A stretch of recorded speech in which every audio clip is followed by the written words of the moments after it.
Good afternoon, everybody. It's very great to be here in the online environment. My name is Marguerite Corporaal. I'm a professor of Irish literature in transnational context at Radboud University, Nijmegen, the Netherlands. And actually, I'd like to start with a short anecdote, or rather a pop-up that appeared on Facebook with me this week. And I was reminded of the fact that it was exactly 5 years ago that Ruud van den Beuken and I went off to Galway to meet up with Patrick, Deslally, with Barry, with Ian, and to discuss the potential of setting up this network, this Gate Theatre Research Network, as a potential funding bid for a program that was launched by the Dutch Research Council, NWO. And it was a really vibrant kind of 2 days we had discussing plans. And we were planting the seeds for when the bid eventually became joined by our colleagues from Prague, Charles University Prague, with Ondřej Pilný at the lead, became a successful application. And from there, over the past 3 years, I think we have been on a road of very fruitful exchanges of ideas. We've invested in very interesting publications about the Gate, have really explored the field with all kinds of colleagues across Europe and also across the Atlantic. Many of them have, well, one important book has already come out and will be launched tomorrow. Others will be forthcoming and are also going to be open access. We had very successful meetings also in Prague. I thought it was unforgettable, Ondřej, at the time. And we had a starting meeting also in Nijmegen. That already seems a really long time ago. And I think we had all hoped that we would have been able to travel to Galway today or yesterday, and to be actually in the place at the university in person to meet up again, and actually, yeah, to have a physical person-to-person meeting instead of this online virtual network that we have now. Alas, it was not meant to be, but I really feel that what Patrick and his colleagues from NUI Galway have done is really created a fantastic virtual event, which is bringing in fantastic, important seminal, new ideas, innovative research, great exchanges. It's all very well organized as well. I think everything is running smoothly. And on top of that, I think we have more people in the house than we normally would have had in Galway, probably. So maybe that's one of the advantages of the virtual setting that we have at present. To wrap up, I feel that when we look at the discussions we've had right now and the fantastic sessions, we get a sense that research on the Gay Theatre is not going to end when officially the project date says it is going to end, and that we have an ongoing network we've built up very strongly, where we will continue to exchange research ideas and continue also to collaborate on all kinds of projects. And especially the broader European context of European theatre and the Gate as a European theatre is something that I think is going to be a very important platform.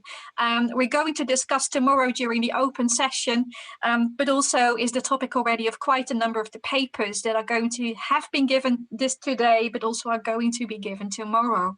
So I'd like to end with a note of saying that on behalf of my own institution, but also NWO, Patrick and all your colleagues, many, many thanks for organizing this fantastic event and also for making the network such a fantastic success with all of us. Thank you very much, Marguerite. And I'd just like to add my note of thanks to Patrick and his colleagues, because this has been an absolutely wonderful meeting, regardless of the fact that we just cannot go and meet together in person. Marguerite's already indicated that perhaps it would be very useful if we want to see one another to continue collaborating, and indeed this is what we'll be discussing tomorrow afternoon. I just want to say that it has been a fascinating 3 years within the project because it's been showing up continuously how much there is about the Gate Theatre that is underexplored, and that the Gate really is a unique theatre in terms of how much has been preserved in archives. It's a unique situation, not just for Ireland, but for all of European theatre, that you do have theatres, institutions that would parallel at certain points what the Gates were doing, particularly in the early decades, but most of the documentation has been lost over the time through restructuring, changes of management, you know, things just, you know, were sold off or binned, simply ended up somewhere in a skip. But we are extremely fortunate with the Gate, and one book is out, second one forthcoming, and a journal issue, but believe me, there is still plenty to cover, as we heard today in those wonderful presentations as well. So let us hope that we can continue. Now, it is my great pleasure and honor to introduce a long-term colleague and associate and a friend, Joan Fitzpatrick Dean. Joan is Curators Professor Emerita at the University of Missouri, Kansas City. You would be aware of her books, particularly of All Dressed Up, Modern Irish Historical Pageantry, published by Syracuse University Press in 2014, and a pioneering book on stage censorship in 20th century Ireland, Riot and Great Anger, that came out from the University of Wisconsin Press in 2004. She has also authored a book within the Irish Film Institute and Cork University Press series of Ireland on Film on Brian Friel's Dancing at Lunasa in 2003. And with Jose Lanters, who I believe is with us at this moment here from the US, she co-edited Beyond Realism, Experimental and Unconventional Irish Drama Since the Revival, which came out from Brill in 2015. Joan was Fulbright Scholar at the University College Galway in 1992 and 93, has been returning periodically to Galway. Indeed, in 2012, she was the holder of the Moore Fellowship at NUI Galway. She was a Fulbright lecturer at the Université de Nancy in 1982 to 83. And over the course of her distinguished career, she has been honored by a number of awards for distinguished research and teaching. She was also a long-term member and a great contributor to ISIL, a long-term member of its executive, that is. And I should say that her expertise as regards Irish theatre archives, and particularly the Gate archive, is simply legendary. Indeed, I can testify that when I had the opportunity to do research at Northwestern University in their collections, as much as this is a really well-kept and well-curated collection, some of my questions, very inquisitive indeed, quite often came back with information that the library had from who else than Joan Dean. If I'm allowed a plug for Joan's latest book, that's a book that will be out hopefully already this March from Bloomsbury. It's simply called Pageant. It's a project in which Joan develops her work on Irish pageantry to cover medieval Noah plays, suffrage pageants in the early 20th century, and also the 2012 London Olympics. If you are interested in writing a review, or you can place one indeed, you'll be very welcome to contact Joan directly about this. Before I hand over to Joan, I'd like you to remember the procedure for questions, which is going to be the same as in the previous sessions, in that please keep your questions and then put them into chat towards the end of the talk, and then I'll moderate the discussion at the end of the session.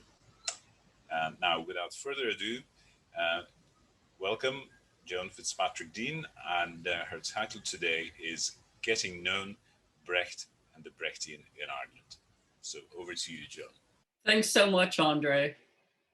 I want to add my thanks to the conference organizers, the grant writers, the editors, the helpers, and everyone who has put this conference, the other conferences, and the publications together. It's a project that is well underway, and I think it's got a lot further to go. So my inclusion in the title here of the Brechtian allows for the many slippages and misreadings, the outright misrepresentations that envelop the Berliner Ensemble and all things Brecht. Indeed, the adjective Brechtian is surely one of Brecht's most enduring contributions. In 2008, Otis Carney argued that, quote, Brecht's theater is only Brechtian as long as Brecht's techniques are bound to an overall Marxist project. But I'm going to use the term in a much more capacious sense. Rarely defined and now perhaps less common than its root noun, in the 1950s and 60s, Brechtian might refer to alienation, the Verfremdung effect. It might refer to an episodic drama played on a bare stage, manipulations of the fourth wall, the use of slide projection and placards, agitprop theater, and myriad other departures from theatrical realism, naturalistic characters, and method acting. When and how Brecht, his plays, and theater practice became known in Ireland reveals a rapidly evolving theatrical landscape due in no small part to Hilton Edwards and his company's sustained commitment to international theater. In the 1950s, Ireland was emerging from the cultural as well as the economic and political isolationism that prevailed during the emergency. In 1951, Ireland established the Arts Council and held the first national fleadh for traditional music. The Irish Tourist Board, Bord Fáilte, and Gael Lynn debuted the next year. In 1953, Cork premiered the International Film Festival, as well as the first International Choral and Folk Dance Festival. All of these were state-supported enterprises that responded to cultural opportunities that were precluded during the emergency. But from the outset, Edwards and McLeamore took at the Gate Theatre an international remit, both in touring and performing international plays. So when I say the Gate, I'm often using that as a shorthand. I should be saying the Edwards McLeamore production company. When I say Gate Theater, I'm referring to a specific physical structure. I'll try to keep those distinctions clear enough. Some of the earliest mentions of Brecht in the Irish press concerned G.W. Papp's plan to film the Threepenny Opera, which he did in 1931. And I don't think that it was released in Ireland. In 1935, several Irish papers reported that Brecht, who spent 3 months in London the previous year, was one of 35 Germans whom the Nazis stripped of their German nationality or citizenship. But for the next 10 years, until after World War II, Brecht surfaced in Ireland more often on BBC radio with songs from Threepenny Opera, and in December 1940 with 5 studies of life in the Third Reich, which later factors into Brecht's Fear and Misery of the Third Reich, or which is also known as The Private Life of the Master Race. And those were all broadcast by the BBC and would have been heard in Ireland. From his very early plans for Theatre Project B in 1949, Brecht aspired to more than art. He intended that the Berliner Ensemble would be a cultural gem, the envy of the world, and to, among other things, quote, help make Berlin the cultural center of Germany at a time when Germany was, of course, divided, although the wall didn't go up until 1961. Few other theater companies in any country at any time had comparable resources to retain a large ensemble acting company and theater personnel, including dramaturgs, assistant and associate directors, over rehearsal periods that were measured in months rather than weeks or days. Initially, Brecht also tried to lure German-speaking actors, Peter Laurie first among them, who had fled the Third Reich, back to perform with the Berliner Ensemble. In his History of the Berliner Ensemble, David Barnett writes that in January 1949, quote, Brecht continued his campaign to attract high-profile actors and directors from the West. The Berliner Ensemble and Brecht himself were very welcoming to visiting theater practitioners who often didn't just meet Brecht, but spent time with him, observed the company at work and in rehearsal. As well as hosting visiting artists, the Berliner Ensemble also toured outside East Germany, another key strategy to maintain and advance the reputation of Brecht and of the state. Although utterly unlike the touring fit-ups that Edwards knew as a young man, first in the UK and then Ireland with a new master, these tours, most often to European capitals, but also to West Germany, were essential to building and sustaining the international prestige of the company. Similar models can be found in the tours that showcased artistic enterprises and brought Westerners, including Irish people, to the Soviet Union in the 20s and 30s. Such projects took on heightened importance during the Cold War. The US, for example, sent jazz artists like Louis Armstrong, Dave Brubeck, Dizzy Gillespie on long international tours. There's a wonderful book called Satchmo Blows Up the World, which deals with this. Irish people who would figure prominently in Brecht's plays or Brechtian productions in Ireland were among those who came in direct contact with Brecht himself and after his death with the ensemble. So Hilton Edwards and the Dublin Gate Theatre productions have no exclusive claim to bringing Brecht to Ireland, but Edwards was the most important conduit for bringing the plays to Ireland. And now I'm going to attempt to show you a picture of Hilton Edwards. Edwards likely heard about Brecht's Berliner Ensemble from Eric Bentley. And here's a picture of Eric Bentley with Bertolt Brecht in about 1950.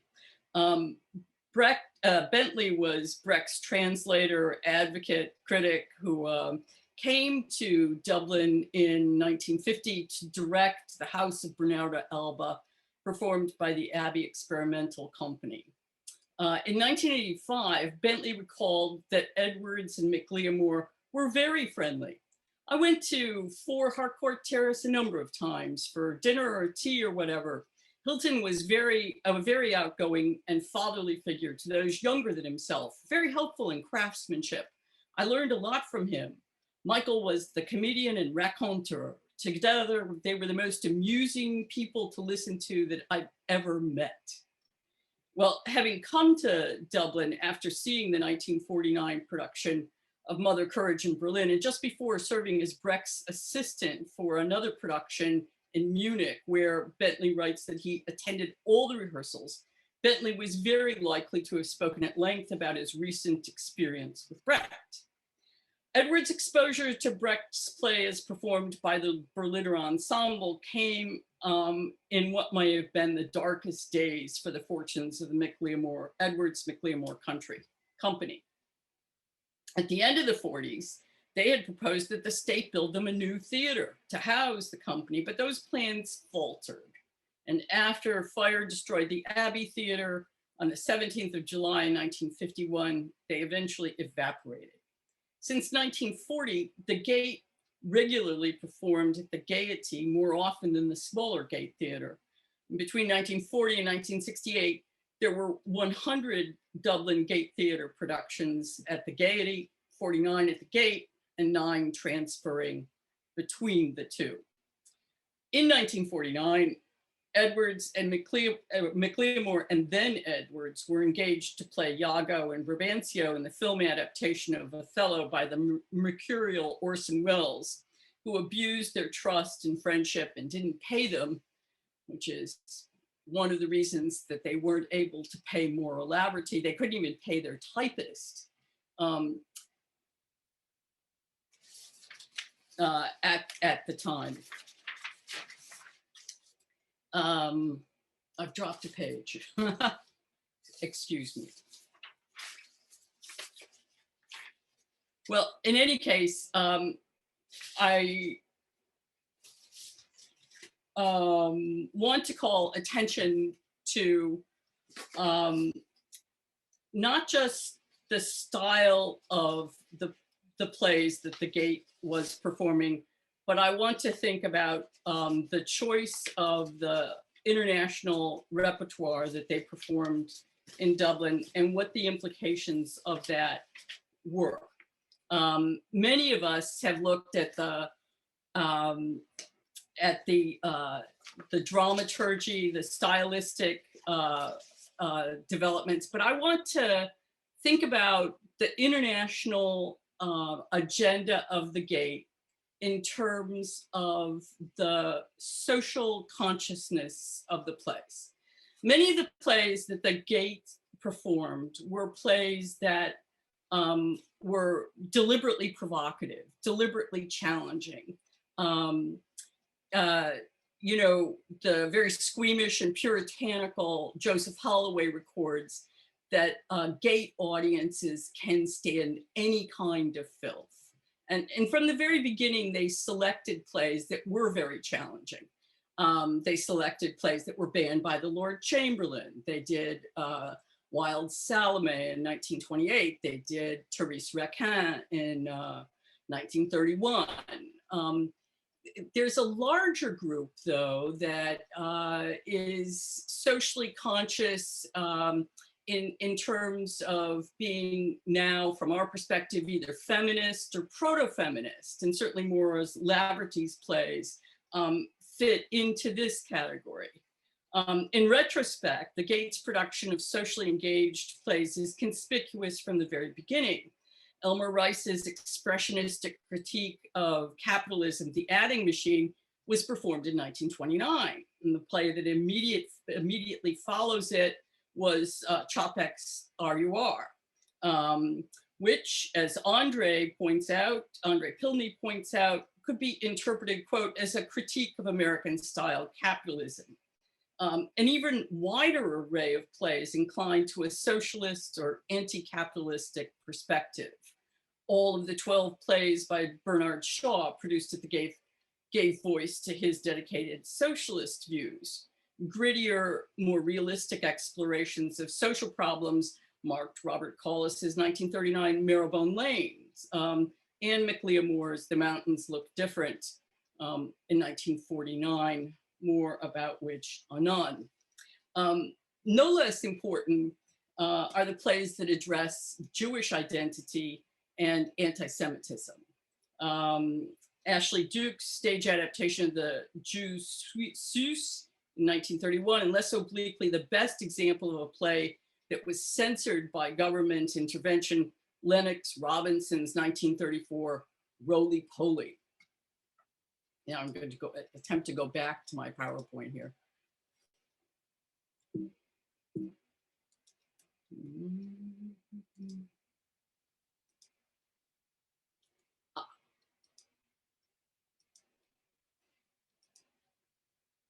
This is a still from Roly Poly, which is done in 1940. It's modeled on Guy de Maupassant's short story Boule de Suif, which was also the inspiration for John Ford's 1939 film Stagecoach. Robinson's adaptation is set in contemporary France rather than during the Franco-Prussian War, and finds a group of strangers, 4 couples, including a pair of nuns, seen here on the left, a driver and Roly Poly, the only 2 people without a hat, and 3 other couples traveling, leaving Rouen in a dilapidated bus. Roly Poly is a single woman traveling alone, and the bus soon breaks down. They're detained by the German soldiers who are occupying France. They're seen on the right here, who sexually prey on Roly Poly. Here's one other image from the production. The film's portrayal of the soldiers sexually prey on Roly Poly, and the respectable passengers coerce her submission to him. The play's portrayal of Nazi barbarism and bourgeois complicity was not only a clear violation of the emergency's neutrality, but starkly anti-clerical. to justify her collusion and pressuring roly-poly to submit sexually, one of the nuns rhetorically asks, did Abraham hesitate to sacrifice his son, his only son, when he was called to do so by the Lord? Well, the French and German legations demanded that the government shut down the production, and the government did just that.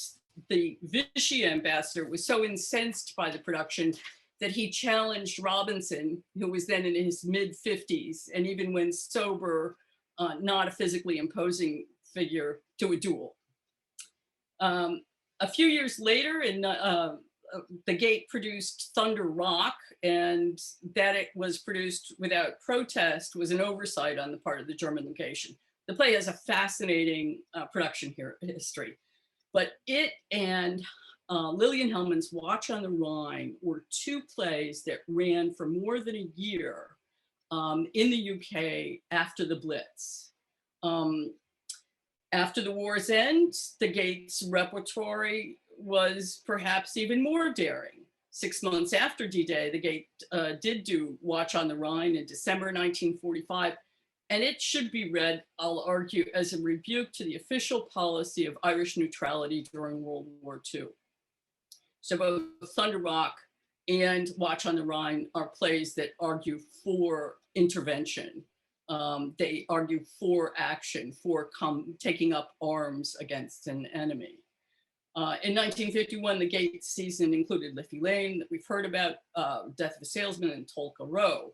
Miller's play, I think, exemplifies that combination of non-realistic dramaturgy and capitalistic critique, which characterizes many of the Gate's choices.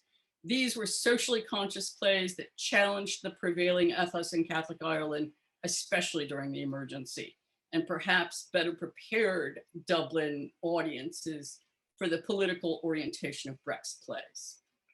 So the celebrated visit of the Berliner Ensemble to London in September 1956 was attended by Hilton Edwards. Then in his mid-50s, Edwards was as experienced a theater practitioner as might be found, yet he described seeing the Berliner's ensemble performances as revelatory.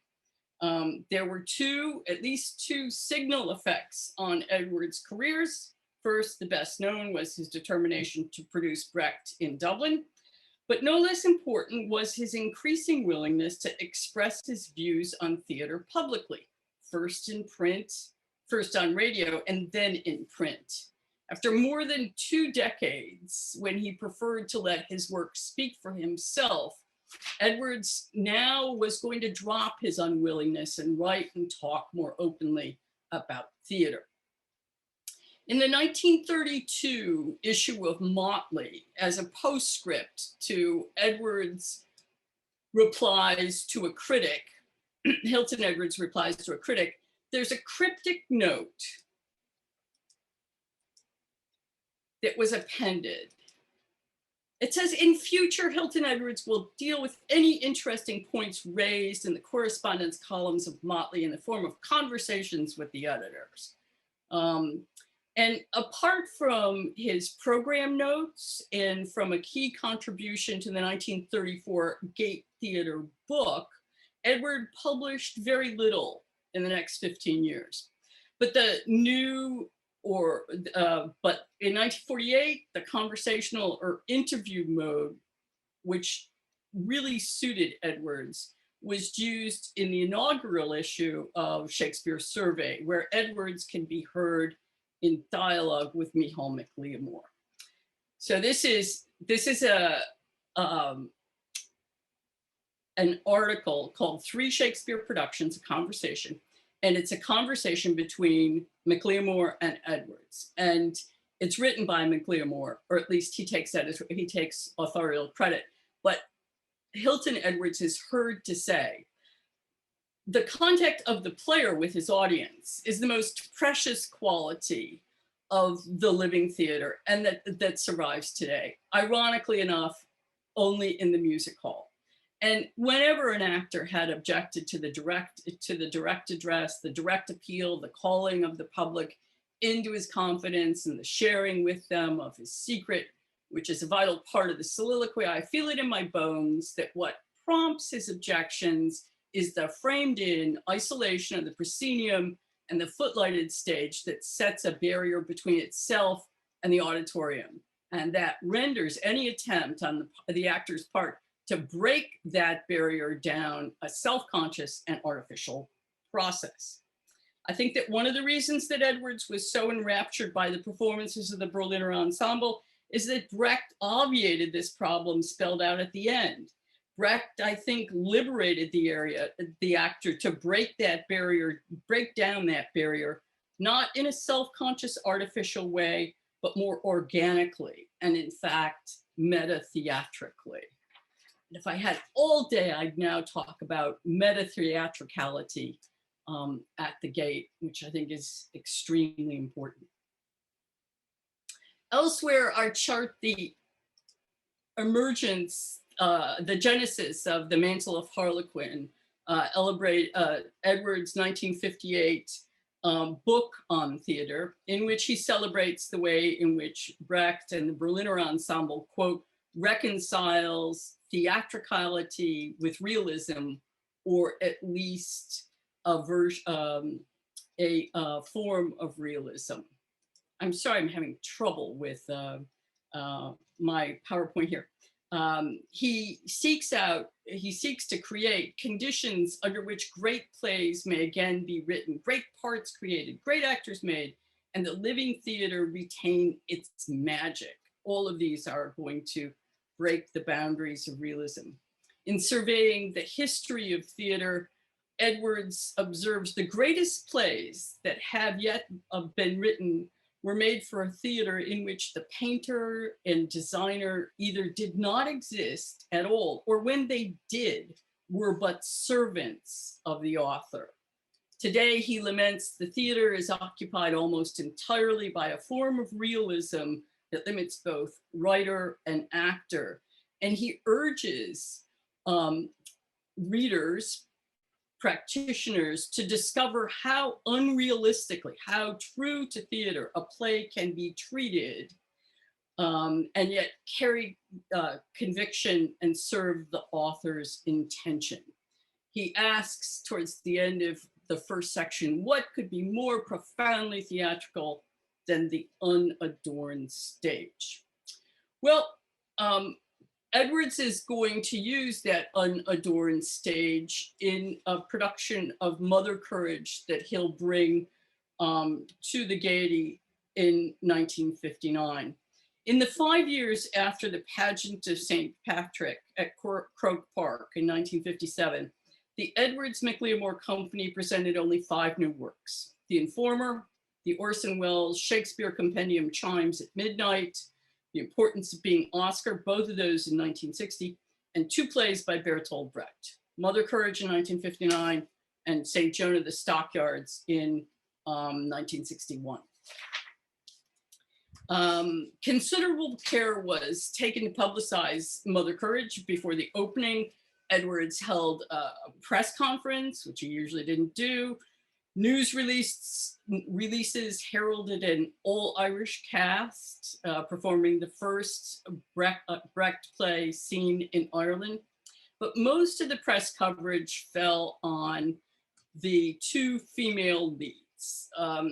In the title role, Ethna Dunn, a Gate veteran who played Joan in the 1955 production of The Lark, was described by the most honorific of, in the most honorific terms, returned from USA. And at the very bottom here, you may be able to see that she was, they mentioned that she was Zsa Zsa Gabor. And there was also a piece by Des Hickey that highlighted Rhea Mooney, who was appearing at the Abbey, along with Ethna Dunn. But the other woman who was involved was Lelia Doolin, later known as a film producer and the driving force behind Galway's Picture Palace, and still to be seen on the streets of Galway. She was described as having worked with Brecht. The Irish Times reported that she, quote, worked with the Brecht Company in Berlin 4 years ago, that would have been 1955, when she was studying at West Berlin's Free University. The Evening Mail published a photograph of her captioned, actress Lelia Doolin put on her costume for Mother Courage at the Gate Theatre next week and went in search of a caravan. She portrays the daughter of a widow who pulls a family round Europe in a caravan. She found a caravan with a widowed mother and 2 children. Lelia tried to pull it, but it would not budge. So there was this extensive press coverage, some of which was really just cobbled together from the press releases. The Irish press wrote that, quote, the play deals with many episodes in the 30 Years' War with a mixture of comedy, drama, and satirical humor. The Irish Times was worse. Mother Courage, with all its expressionistic tricks, should offer Hilton Edwards a producer's challenge, which he will meet with typical Edwards gusto. So McLeamore is going to do the costumes for both of the Brecht plays, but that appears to be McLeamore's only involvement. This is the costume, one of Katrina's costumes, wearing the fellow famous red boots for Mother Courage, and this 2 peasants who appeared in the play. With Eugene O'Neill's Long Day's Journey into Night at the Abbey, Edwards' production opened at the Gaiety on the 28th of April, 1959. I thought about starting with this. I love this particular image. It's what's on in Dublin right after Easter in 1959. Illustrated advertising in the theater columns promised music, drama, comedy. The 1959 production of Mother Courage used Paul Dassault's original music, which was composed in collaboration with Brecht in 1946 in Southern California. It was performed by an orchestra led by Peter Held. Several reviewers lamented the performers' singing prowess or lack thereof. Finnegan in the Evening Mail suggested that the voices were so bad that some of the musical numbers, quote, should be curtailed. From 1929, from the very beginning, Gate programs duly credit the instrumentalists, the conductors, the vocalists. The Gate Edwards McLeamore's productions eclectically drew on incidental music across the spectrum and occasioned original music from composers including John Larchet, Frederick May, and Edwards himself. The archive at Northwestern holds separate files which have the cues, the sheet music, the lyrics, etc., for many of the productions that they have records for, perhaps even most of the productions they have records for. Edwards himself was a formidable vocalist and had experience in opera before coming to Ireland. He had performed Macheath in an operatic version of Gay's The Beggar Opera that he produced at the Gaiety in 1942. In Dances of Death, Michael J. Signell points out that in the 20s and the 30s, Brecht was one of the many theater practitioners whose modernism lay in, quote, the reintegration of music and drama. And that ambition was Edwards as well. Perhaps the fact that Brecht shared with Edwards that long-held conviction that music was an essential component of theater factored into Edwards' attraction to him. We can glean elements of the staging from the reviews, although I've not yet sourced a photographic image. Edwards employed a narrator cast as an old veteran to read Brecht's episodic headings. The most detailed account of the play's staging underscores the Brechtian elements of production. It was written by C. O.B., O''B, in the Evening Press. If you know who that is, please message me. He wrote, there is, quote, a conscious effort to remind us frequently that we're in a theater and we're watching a play. This is done in several ways. For instance, each scene is prefaced by a narration, tells us what will happen next. Again, when one of the characters tells of a past event, they break into song. In this production, disillusion is carried a bit too far by having most of these sung by people who can't sing. Finally, the stage is bare except for a prop or two. But Edwards was widely celebrated in these reviews. If we ask ourselves, what did the reviews think the play was about? 2 or 3 of them recognized it as an anti-war play, but almost all of them saw it as the portrait of a strong, heroic woman. Indomitable was the word that was used over and over again. 2 years later, Edwards directed St. Joan of the Stockyards, starring Siobhan McKenna. There's a long history that Siobhan McKenna has in playing St. Joan. Begins in Galway at Untitled, where she translates Shaw's play. It was extremely popular, and I'm going to not go into great detail since that's widely available. It was played, St. Joan of the Stockyards was played at the Gaiety, and as in 1959, the return of a celebrated Irish actress to perform in a Brecht play was the subject of extensive press coverage. It was produced by Oscar Lewinstein, who invested £4,000 to support a cast of 40, and he planned to bring the production to London if it was successful, but it wasn't. As part of the Dublin Theatre Festival, St. Joan of the Stockyards was widely reviewed in London as well as Dublin. And to Brecht's great detriment, most critics located the play in relationship to Shaw's Major Barbara and St. Joan. Finnegan in the Evening Herald wrote, "Many times during the long night, I devoutly wished I was listening to the rapier wit of GBS instead of the meanderings of Brecht. But almost as often the play was read in dialogue with McKenna's other performances. Again, there was almost unanimous praise for Edwards' staging. And I'm running out of time. So if we ask, what was it thought to be about? It was thought to be about Chicago and the meat markets in 1929.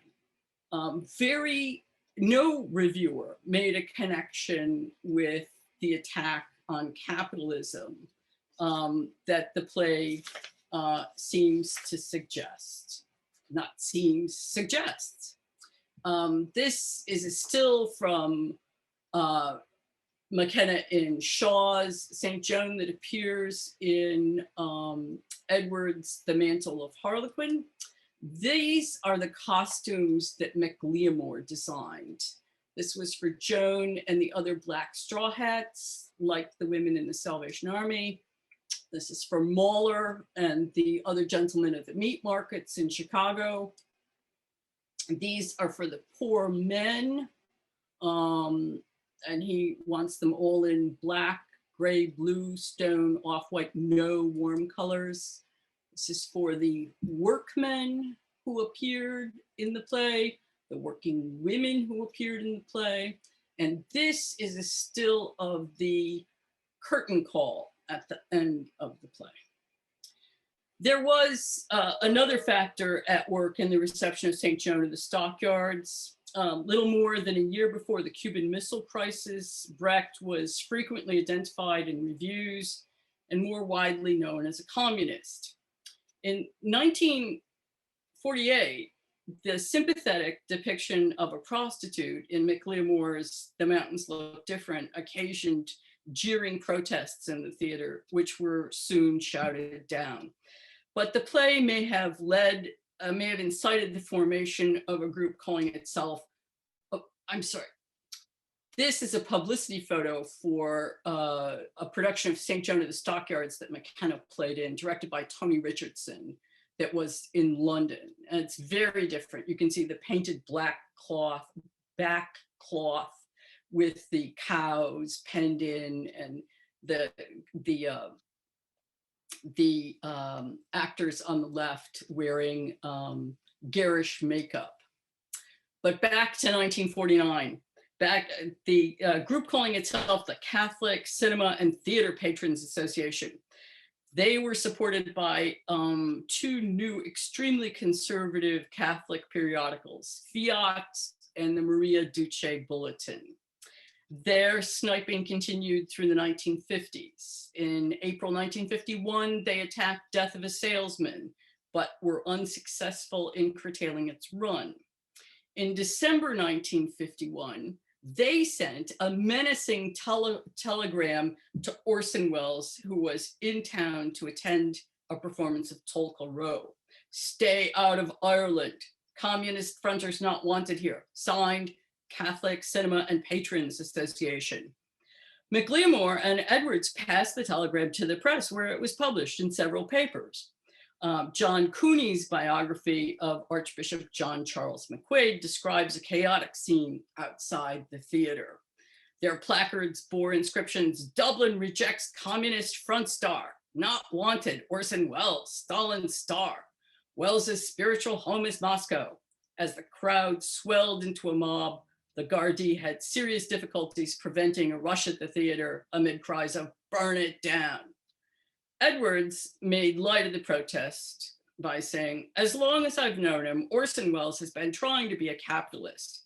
But Edwards also complained to McQuaid, who replied that the CCTPA was an adult organization, quote, "responsible for its own activities."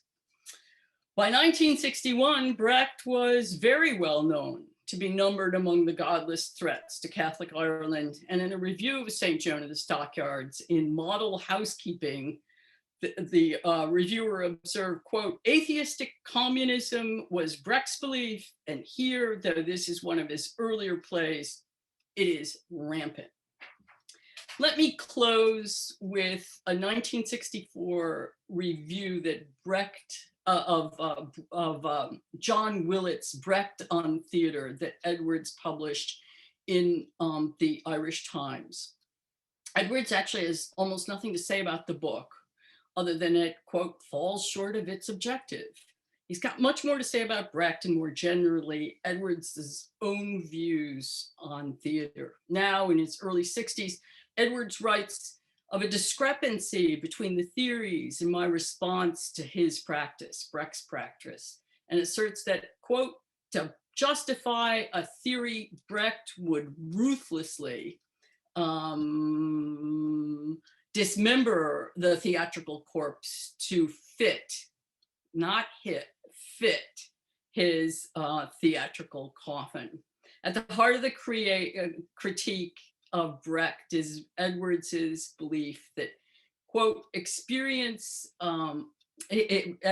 experienced that, quote, "nothing devised to have a solely intellectual impact, divorced from an emotional reaction, can be justified in the theater."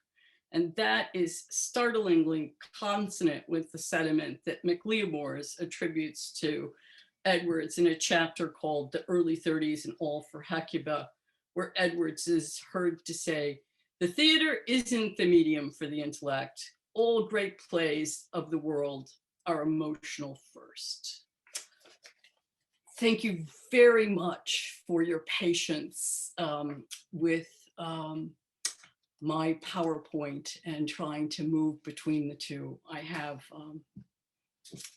I hope that everything is still at work. Thank you so much, Joan. This was an absolutely riveting talk, and there are no technical difficulties whatsoever. You managed quite well. We could see everything, so that was absolutely fantastic, right? Now is the moment to invite everybody to put their questions in the chat, please. Any messages for Joan as well? And before we get the first questions, perhaps, could I just have a quick one, usurp my position here as chair and just ask about the extent of Edwards's and McLeomer's awareness of the earlier Brecht plays, particularly the musical ones that were such massive hits across Europe. You know, the Three-Penny Opera, the City of Mahogany, and all that. If they knew much about these, and if they ever toyed with the idea to put them on in Dublin. If I had just been bright enough to go to Chicago in August, I would be able to answer that question. I think that when Edwards does the production of Beggar's Opera, and he involves amateur choirs in that production, he's not using the Brecht viol music. He's using, and I'm at a loss for the name right now, but there was in the 20s a version of a version of the Beggar's Opera where new music was written, and he used that version. And but I cannot answer that question. I do not know. I do know that there were not a lot of productions of Brecht in the UK before the Berliner Ensemble arrives. There are a few, but only a few. Mm-hmm. Thank you very much. Do we have questions? So I'll chime in with another one, which is really just a technicality, and that is, of course, you know, I suppose it's fairly well known about the extent of the impact that seeing the Berliner Ensemble in London in '56 had on Edwards. But would you have an idea of any other Irish theatre makers who actually were lucky enough to be in London when they were there and to see the productions, or indeed if anyone's actually managed to see the Berliner Ensemble in Germany or on the continent? No, the person who comes first to mind is Thomas Mcconnell. So he went over and spent time with the Berliner Ensemble.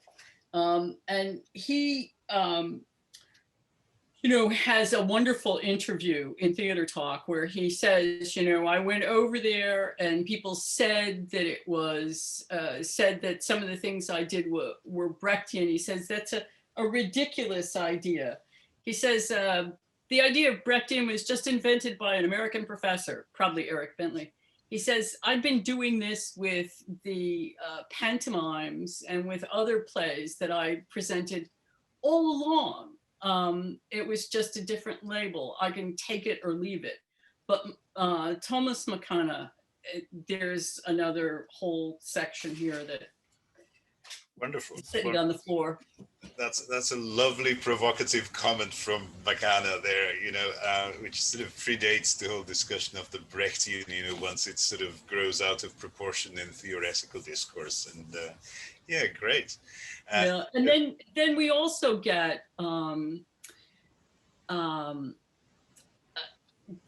Thomas Kilroy then responds both to Brecht and McKenna, and Jose certainly has dealt with this in her book. So there's a whole cascade of influence, but you know, it depends on what you mean by Brechtian. You know, if you take Carney's definition that it has to be tied to this Marxist practice, in Ireland, you're pretty much out of luck. But the influence on the theater, especially the liberation that comes with it. I think that, you know, for Edwards, what Brecht means is that he's no longer looking back or trying to recapture an Elizabethan stage. He's looking forward. He's part of the modernist project. And he finally has found a way out of this trap of saying, you know, oh, let's do things that, you know, Shakespeare might have done, or look, let's do things that work so well in the music hall, that are so theatrical. Now he has this completely contemporary vocabulary to work with. We have a question and a comment. I'll start with a comment because it's brief and just factual. From Marianne Kennedy. Lelia was also in St. Joan of the Stockyards with McKenna. Yes, she was. And McKenna was said to have influenced Mairead ní Ghráda and the Brechtian staging of Antrio in the Abbey. Yes, yes. And that is, that particular production is really remarkable because it's done in Irish and then it's done in English. It's extremely popular. Harold Hobson comes over from London, sees it in Irish, doesn't understand a word that is said, and raves about the production, raves about it. There's the question is from Rude. That was wonderful, Joan. Many thanks. I have a question about that final quote about Edwards placing emotions above rationality. He also argued the opposite in the production chapter of the 1934 Hobson book, where he writes that, quote, the theatre at its best has always depended on the brain rather than machinery, unquote. This is related to the encroaching cinema. And I wonder how you would compare Brecht and Edwards' attitude to technology in that regard. Yeah, I think that in that 1934 chapter, I think that Edwards there, when he talks about machinery, I think that he means more generally stage machinery. I think that it is the trappings of everything that goes in the set, the lighting and everything else.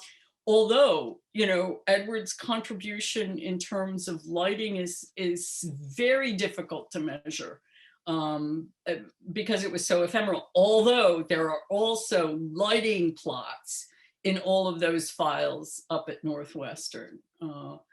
And I think that one of the reasons that Edwards withdraws from writing about theater for so long, or only wants to be heard in these conversational formats, he uses that conversational format in The Mantle of Harlequin as well, is that he didn't have confidence in himself as, you know, a writer, although his writings on theater are well worth collecting, and someone could do a bibliography, and that would please me immensely. You know, I'm afraid we have time for just one question, which is already in chat, and that's from Yose, who says hi. And her comments here is, I'm struck by what Edward said about the importance of designers, etc., and the statement about the brain being important for good theatre. When Tom Kilroy writes his provocative essay in Studies in the late 1950s about these things, I wonder how much he was actually relying on ideas first launched by Edwards. Yeah, I think that, you know,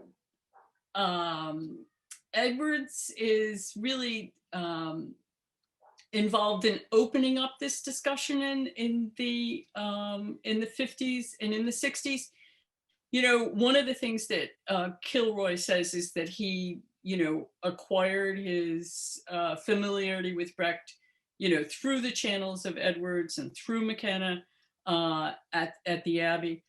But you know, he's obviously, you know, very